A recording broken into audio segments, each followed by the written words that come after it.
Hello. आज मैं 78th BPSC mains में जो रिजल्ट अनाउंस हुआ है और किसी कारण से एस्पिरेंट्स जो सफल नहीं हो पाए हैं, खास करके मैं उनसे आज बात करना चाहता हूं। उन्हें जो है अपने कुछ एक्सपीरियंस के बारे में बताना चाहता हूं। जैसा कि आप जानते हैं कि किसी भी एग्ज़ाम में जब उसका रिजल्ट अनाउंस किया जाता है तो जितनी सीट होती है उसी के प्रोपोर्शन में मेंस में वो रिजल्ट डिक्लेयर करते हैं और ऐसे कई सारे बच्चे होंगे जो किसी कारण से सफल नहीं हो पाए हैं। तो इसमें जैसा कि मैं सोशल मीडिया पर भी देख रहा हूँ और कई सारे लोगों का मैसेज भी आया है जिसमें वो ये इवेलुएट नहीं कर पा रहे हैं, बता नहीं पा रहे हैं कि किस कारण से जो है उनका सिलेक्शन नहीं हुआ। इसमें बहुत सारे बच्चे काफ़ी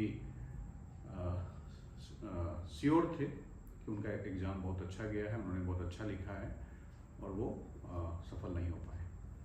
तो इसमें एक छोटी सी जो मेरी जर्नी है वो मैं आपसे भी शेयर करना चाहता हूँ। जैसे कि अभी आप लोग देख रहे होंगे कि बीपीएससी का 2 और ख़ास करके 3 भी कह सकते हैं कि एग्ज़ाम जो है पैरेलली चल रहा है। जैसे कि 70th बीपीएससी का अब इंटरव्यू स्टार्ट होने वाला है। 71st बीपीएससी के लिए जो बच्चे प्रीलिम्स में सेलेक्ट हुए हैं वो अब मेंस का फॉर्म भर रहे हैं और मेंस की तैयारी कर रहे हैं। और 72nd बीपीएससी के बारे में भी यही है कि उसका भी एग्ज़ाम 6 से 7 महीने में होने वाला है और उसके भी बच्चे तैयारी कर रहे हैं। तो सेम सिचुएशन मेरे टाइम में था। जिस समय मैं 60 से 62 जो बीपीएससी बैच था उसकी तैयारी कर रहा था, तो कुछ दिन के बाद जब उसका मेंस का रिजल्ट आया तो उसी समय प्रीलिम्स भी उसका हुआ था और 64th जो बीपीएससी था उसका भी वैकेंसी आने वाली थी। तो ये पैरेलली जो है प्रोसेस उस समय भी चल रहा था। तो 60-62 में जब मैंने एग्ज़ाम दिया उसमें काफ़ी अच्छा समय भी मिला था क्योंकि प्रीलिम्स के काफ़ी दिन बाद मेंस का एग्ज़ाम हुआ था। तो उसमें मुझे लगा था कि मेरी तैयारी काफ़ी अच्छी थी और काफ़ी अच्छा मेरा एग्ज़ाम गया भी था मेरे अनुसार से। लेकिन जब फाइनल रिजल्ट आया था और मैंने मार्क्स देखा था तो उसमें मुझे जो ऑप्शनल सब्जेक्ट उस समय होते थे तो उसमें काफ़ी कम मार्क्स मिले, जबकि मुझे लगता था कि मैंने ऑप्शनल बहुत ही अच्छा लिखा है, काफ़ी अच्छा उसमें डायग्राम बनाए हैं, एक्सप्लेन किया है, हर चीज़ों को मैंने अच्छे से लिखा है। तो फिर जो नेक्स्ट बीपीएससी आया था 63rd बीपीएससी जिसमें मेरा सिलेक्शन अच्छे रैंक के साथ हुआ था, तो उसमें मुझे लगा कि जो ऑप्शनल सब्जेक्ट थे उसमें मैंने उतना अच्छा परफॉर्म नहीं किया है जितना अच्छा मैंने 60-62 में किया था। लेकिन जब मार्क्स आया और रिजल्ट आया तो मैंने देखा कि जो मार्क्स मुझे ऑप्शनल सब्जेक्ट में 60-62 में मिले थे उससे करीब 30 मार्क्स ज़्यादा जो है मुझे इसमें मिला था। कहने का मेरा ये सेंस था यहाँ पे कि कई सारी चीज़ें जो आपको लगता है आपका अच्छा नहीं गया है और कई सारी चीज़ें आपको जो लगता है आपका बहुत अच्छा गया है एग्ज़ाम में, लेकिन जब एग्जामिनर उसको चेक करते हैं तो डिफरेंट एग्जामिनर्स के डिफरेंट माइंडसेट होते हैं, उसके हिसाब से वो चेक करते हैं। तो कई बार जो आप चाहते हैं उस तरह का रिजल्ट नहीं आता। तो इसमें जो है कहीं भी दुखी होने की या डिसअपॉइंट होने की बात नहीं है। ये एक रेगुलर प्रोसेस है, एक कंटिन्यूअस प्रोसेस है प्रिपरेशन, और उसमें जो आप ये सोचते हैं कि मैंने अगर अच्छा किया है तो अच्छा रिजल्ट ही आएगा, तो कभी कभी ऐसा नहीं भी होता है। कई बार होता है कि हम लोग मेहनत करते हैं और उस अनुसार रिजल्ट नहीं आता है। तो वही चीज़ मैं अभी जो 70th बीपीएससी का जो मेंस का रिजल्ट आया है और जो बच्चे सेलेक्ट नहीं हुए हैं उनको ये कहना चाहता हूँ कि अगर उसमें आप सेलेक्ट नहीं भी हुए हैं तो जो आपने तैयारी पहले कर रखा है वो तैयारी अब आपका, अगर आपने 71st बीपीएससी का प्रीलिम्स क्लियर किया है और मेंस की तैयारी कर रहे हैं तो उसमें आपका जरूर दिखेगा। किसी कारण से अगर आप उसमें भी सेलेक्ट नहीं हुए हैं प्रीलिम्स में तो 72nd बीपीएससी जो है बहुत जल्द आने वाला है, उसकी भी वैकेंसी, और उसमें आपका जो भी नॉलेज है, जो भी मेहनत आपने की है उसका जरूर कहीं ना कहीं रिजल्ट आपको दिखेगा। क्योंकि जब आप तैयारी करते हैं तो कई बार होता है कि इमीडिएट उसका जो रिजल्ट है तुरंत उसका रिजल्ट आपको नहीं मिलता है, लेकिन इन द लॉन्ग टर्म जो आगे आने वाले एग्जाम्स होते हैं उसमें कहीं ना कहीं वो रिजल्ट आपको दिखता है।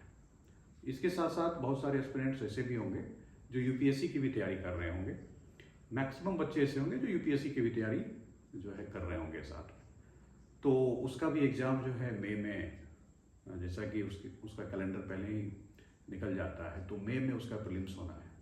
तो अभी हमें लगता है कोई भी ऐसा कारण नहीं है जो कि आपको ऐसा लगे कि इसमें अगर आप असफल हो गए हैं तो आपको बीच में कोई गैप लेना है या कोई अन्य चीज़ सोचने का आपके पास समय भी है।